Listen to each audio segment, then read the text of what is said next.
Bonjour à toutes, bonjour à tous. Nous sommes ravis de vous retrouver pour une nouvelle émission de Sagesse bouddhiste sur France 2. On compte aujourd'hui plus de 4 millions de bouddhistes européens. Le bouddhisme a désormais été reconnu officiellement par les gouvernements de plusieurs pays en Europe, notamment en Autriche, en Italie, en Norvège, en Belgique ou encore en Suède. Alors, qu'est-ce que la pensée bouddhiste peut apporter à la société à travers les institutions européennes? De quelle manière l'Union bouddhiste européenne travaille-t-elle? Quelles sont les grandes actions menées et dans quel domaine? J'ai l'immense plaisir d'accueillir pour en parler la représentante de l'Union bouddhiste européenne au sein du Conseil de l'Europe, Gabriela Frey. Bonjour Gabriela. Bonjour. Alors, vous êtes la présidente fondatrice de Sakyadhita France. C'est une association qui s'occupe des nonnes, des femmes, des enfants aussi d'ailleurs. Vous avez été assistante pour plusieurs députés allemands au Parlement européen. Vous avez également été secrétaire de l'intergroupe Tibet, également au Parlement européen. Et actuellement, vous êtes coordinatrice des 14 unions nationales bouddhistes en Europe. Ça fait beaucoup de choses. Alors, vous allez nous aider à y voir un petit peu plus clair. Est-ce que vous pouvez nous rappeler le rôle de l'UBE, l'Union bouddhiste européenne? L'Union bouddhiste européenne a été fondée en 1975 et c'était vraiment une volonté de bouddhistes et d'organisations bouddhistes un peu partout en Europe de travailler ensemble. Parce que nous sommes une religion, philosophie minoritaire et on a les mêmes volontés, les mêmes problèmes, les mêmes chances et de faire un travail un peu transfrontalier, ça nous aide à aller un peu en avant. Et l'Union bouddhiste européenne se réunit régulièrement et c'était en 2008 où on s'est dit on va un peu intensifier le travail et j'ai proposé à introduire le statut participatif au Conseil de l'Europe pour qu'on puisse également travailler au niveau institutionnel et apporter la vision ou tout ce que peut apporter le bouddhisme dans ce domaine-là. Et qu'est-ce qu'il en est du Conseil de l'Europe?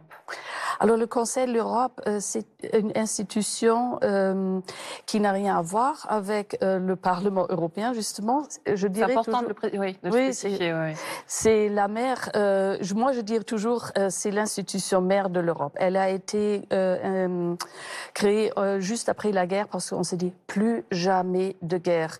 Donc ça base sur les droits humains, l'état des droits et la démocratie. Et démocratie veut dire aussi une éducation pour pouvoir être capable de vivre dans une démocratie. Cette institution travaille dans un soi-disant quadrilogue. Alors c'est quoi un quadrilogue? C'est un dialogue à quatre. Oui. À quatre. C'est-à-dire c'est entre qui et qui? C'est actuellement, le Conseil de l'Europe comporte 46 pays membres. Ce sont les ministres d'extérieur, c'est le comité des ministres. Nous avons également l'Assemblée parlementaire, le Congrès des régions et communes. Et ce qui est unique au monde, c'est la conférence des OING, des organisations non gouvernementales. Si on veut dire, c'est un peu la société civile sous sa forme engagée qui se réunit. On a à peu près 300 ONG qui se réunissent et qui font partie de ce soi-disant quadrilogue, donc c'est-à-dire on travaille à quatre. C'est-à-dire la société civile qui apporte une information, ce qui va bien ou va pas bien. Une information de terrain, en quelque sorte. Voilà, et on fait des recommandations. Et aussi, normalement, l'Assemblée parlementaire ou les ministres, ils nous demandent, mais comment ça... les lois, est-ce que ça suffit ou pas? Voilà. Donc, c'est un très bon échange. Et moi, je dirais que ce système, c'est un très bon exemple de démocratie. Alors, vous l'avez souligné, en fait, l'EBU, donc l'Union bouddhiste européenne, a obtenu le statut participatif à la conférence des organisations non gouvernementales du Conseil de l'Europe. Alors, elle est active dans différents comités. Quelles sont les grandes actions qui sont menées? Alors, ça reflète un peu notre société. Nous avons des actions un peu partout, c'est-à-dire sociales, là où la démocratie a besoin de soutien et de clarification. C'est d'entraide. Vous avez des associations dans tous les domaines. Et je vous conseille vraiment d'aller sur le site de la conférence des ONG parce que je ne pourrais pas les nommer.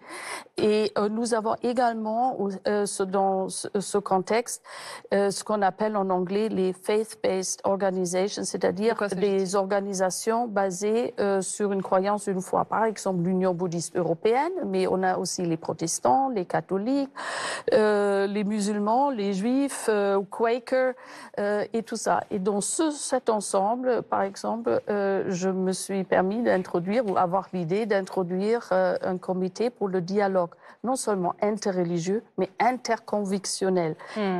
Comment vous définissez le dialogue interconvictionnel?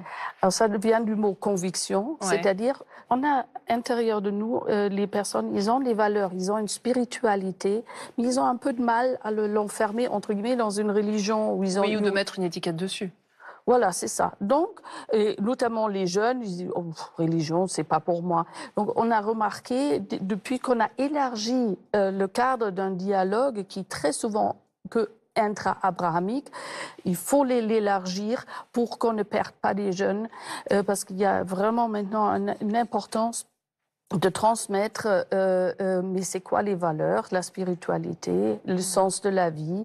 En tout cas, ce qu'on entend, c'est que vous insistez beaucoup sur le fait que ce soit un dialogue qui soit constructif, crédible. Et en fait, effectivement, il ne doit pas se limiter uniquement aux dirigeants spirituels. Et c'est pour ça que pour vous, c'est important, vous le disiez un petit peu tout à l'heure, mais il faut vraiment intégrer les différentes composantes de la société civile. Absolument. En 2015, l'Assemblée parlementaire du Conseil de l'Europe avait demandé une recommandation pour installer une plateforme de dialogue, mais uniquement entre les dirigeants religieux. Mais si on fait ça, très souvent déjà, les dialogues sont trop patriarcal. On voit pratiquement que des hommes. Il y a peut-être parfois une femme alibi qui est juste à côté, ça va pas. Ça manque de jeunes. Et donc moi je trouve qu'il faut que on vit tous ensemble, donc tout le monde doit être autour de la table pour en discuter. Qu'est-ce que doit devenir notre société? Et donc interconvictionnel, et ça marche. On a des demandes des jeunes. L'autre jour, il y avait un jeune homme, un jeune étudiant qui est venu, il étudie la religion et l'extrémisme. Il a dit, j'ai entendu votre comité, est-ce que je peux devenir stagiaire chez vous? Et donc, ça montre que ça parle. Oui, et qu'il y a beaucoup d'intérêt. Alors, ce qui est intéressant, effectivement, c'est que c'est très large comme vision. C'est une vision qu'on peut qualifier d'holistique, je crois, qui tient vraiment compte aussi de la santé émotionnelle et du lien social, en fait. C'est un des objectifs du comité. Oui. Nous essayons pour l'instant, parce qu'on n'a pas beaucoup de fonds, mais de faire au moins 2 fois dans l'année un webinaire avec des thématiques sur des sujets qui sont importants, par exemple confiance en soi ou la formation de l'identité, l'éducation notamment, parce que on a un énorme écart entre le laïcisme et les religions qui sont parfois presque vers l'extrémisme. Donc, dans tout ça, mais comment on peut encore se parler, s'entendre et de vivre en paix? Et c'est ça tellement important. On a un projet où les enseignants qui ont envie d'enseigner comment vivre plus pacifiquement dans une école et de créer des peace champions, des champions de paix qui peuvent après avait tout un contexte de formation pour enseigner davantage comment vivre plus pacifiquement dans notre école, dans notre société. Comment vous essayez, à travers l'Europe aussi, à donner la confiance aux femmes, à les aider à prendre leur place? Oui, tout à fait. Le Conseil de l'Europe a toujours travaillé sur des solutions pour des droits humains, égalité des droits et une plus grande protection des femmes et des filles. Et on cherche et on met en place des échanges sur des bonnes pratiques et qu'on appelle aussi des pratiques inspirantes. qui sont dans plusieurs pays. Et justement, quand il y a quelque chose qui marche bien dans un pays, on essaye de le montrer. Juste un exemple, une pratique inspirante, ce serait quoi? Voilà. Par exemple, en Allemagne, on a très souvent les crimes dits d'honneur.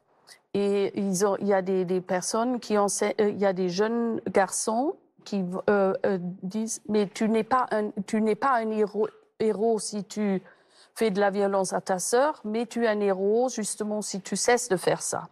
Et ça, c'est Heroes, ça se fait à Berlin. Je trouve que ça, c'est un très bon exemple. Et il y a tellement de projets. Et ce qui est intéressant, encore une fois, de noter, c'est que c'est des projets qui sont transfrontaliers pour l'égalité et la dignité, en fait. Oui. Et on crée après qu'on appelle toolkits, donc des boîtes à outils qui sont traduites et qui sont publiées et que tout le monde peut s'inspirer parce que je dirais, la critique, c'est OK, mais bon, il faut toujours avoir quelque chose, elle se doit être constructive. Si je dis ça, c'est pas bien, au moins, j'apporte une possibilité de réponse ou de changer des choses. Et comment c'est reçu par les jeunes dans les retours que vous avez?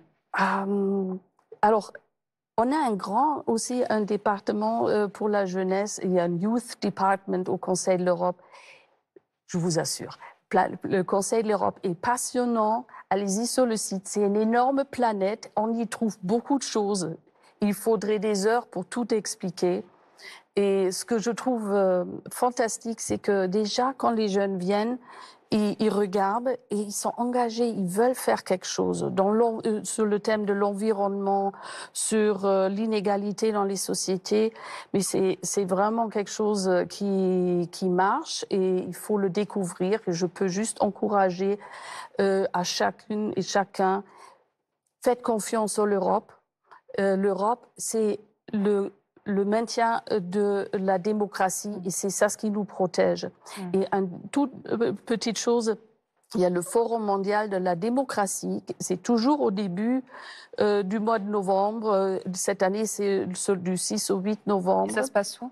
C'est au Conseil de l'Europe et c'est libre, chacun peut y aller et c'est surtout fait pour les jeunes. Forum mondial de la démocratie, je vous encourage, devenez vraiment... prenez l'Europe dans votre cœur et... Engagez-vous. Voilà. La démocratie, elle est un peu en danger partout avec les guerres.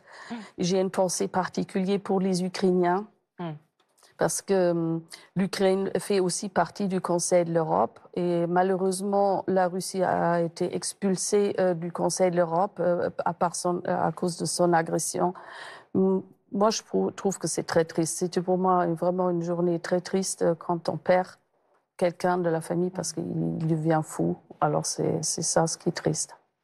Merci Gabriela Frey, en tout cas de nous avoir donné ces outils, ces lueurs d'espoir aussi. Alors il y a beaucoup de sites internet sur lesquels il faut aller, mais bon, on va trouver. Merci infiniment. Ok. Voici quelques pistes de lecture que nous vous proposons avec tout d'abord La rencontre du bouddhisme et de l'Occident de Frédéric Lenoir aux éditions Fayard. Le philosophe et docteur en sociologie relate ici les grandes étapes de la rencontre du bouddhisme et de l'Occident. Il montre combien le bouddhisme fut et reste profondément réinterprété à partir de différents prismes culturels et de quelle manière il s'est implanté en Occident. Quel bouddhisme pour l'Occident de Fabrice Midal aux éditions du Seuil. La rencontre de ces deux univers, le bouddhisme et l'Occident, est selon l'auteur pour le bouddhisme l'occasion de se renouveler, mais surtout de se dévoiler. Ce livre décrit et interprète cette rencontre culturelle et spirituelle. Il s'adresse évidemment aux bouddhistes, mais surtout à tous ceux qui ne le sont pas. Et enfin, Éveille-toi à l'essentiel, une spiritualité pour le monde d'aujourd'hui, d'Avikrita Vajrasakhya aux éditions Le Courrier du Livre. Une présentation unique et rafraîchissante du bouddhisme tibétain, abordée avec simplicité et un style à même de rencontrer les jeunes générations qui s'interrogent sur le sens de l'engagement dans une pratique spirituelle aujourd'hui face à un monde globalisé et des enjeux humains, sociétaux et climatiques critiques. C'est la fin de cette émission. Vous pouvez la retrouver pendant un mois sur la plateforme France.tv. Nous vous souhaitons une très, très belle semaine.